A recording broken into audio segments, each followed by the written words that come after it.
So it's day 8, and day 6 and day 7 were pretty tough for me. It's my first tough couple of days. Not so much for wanting to drink, just sugar cravings. Get out of my way and give me sugar. So I had a little tantrum on the weekend, I have to say, and I'm going to blame it on my wife.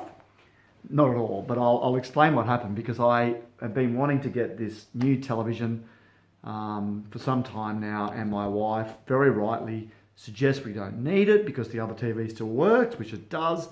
But I really wanted this TV, and for whatever reason, I didn't get my way, so I threw a little tantrum and got very upset and angry with her and found all the reasons why she stops me getting what I want, which is not true, okay? So it was my little tantrum throwing, and so we had a fight, and I just decided that in my misery, I'm just going to smash some chocolate.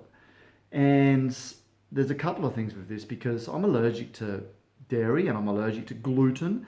And it's quite interesting to note that in those moments of anger or frustration or irritability or anxiety or stress, I usually turn to alcohol, number one, is my main source, but I also definitely turn to sugar or gluten or milk. I seem to totally ignore my intuition, and I hurt myself because when I eat these foods, I get a very inflamed stomach, I get really sore, it makes me even more irritable, more anxious.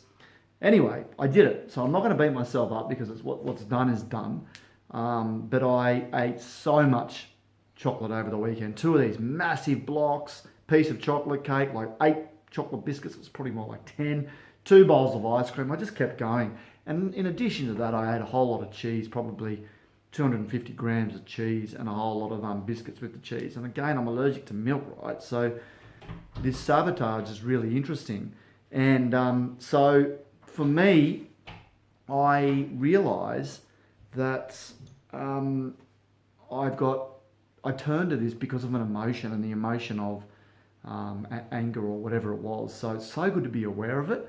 And it's also interesting to note that I think, I've read a lot about people when they come off alcohol, that they do get sugar cravings.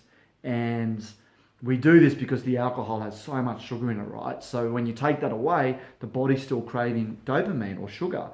And so I've been really craving a lot of sugar lately, and I'm allowing myself to eat a lot more chocolate than usual. But I'm going to have a big crack this week to cut that out, to see how we go, just to fight that urge. And just if I can abstain from alcohol, I surely can abstain from sugar.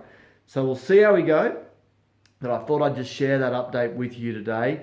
But I'm still really proud of myself, because it is 8 days since day 0. I didn't crave alcohol on the weekend. Again, it's because of the decision, but I'm certainly feeling not my bouncy self so much today, because I think I'm riding a lull. I've had the up from the sugar and a lull, even though I still felt like crap the last couple of days. So I'll sign off now, and I'll check in again in the next day or two. Bye now.